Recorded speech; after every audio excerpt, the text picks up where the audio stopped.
بالنسبة ليا البنات أنا غنستعمل هاد المول هذا التركي المعروف.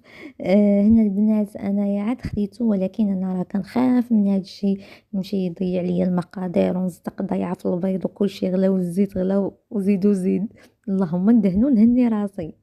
المهم البنات كندهنوه مزيان، واخا هذا اول استعمال ديالو نعرف على الاول ديال الاستعمال ديالو ما يلصق ليا ما حتى شي حاجه، ولكن اختي اللي خاف نجا سمحوا لي.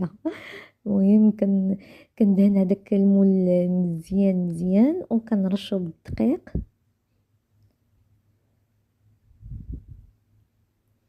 ويمكن لكم البنات ديروا اي مول متوفر عندكم، ماشي بالضروره البنات يكون عندكم هذا، غير هذا كيبدل شي شويه كيعطينا منظر اخر.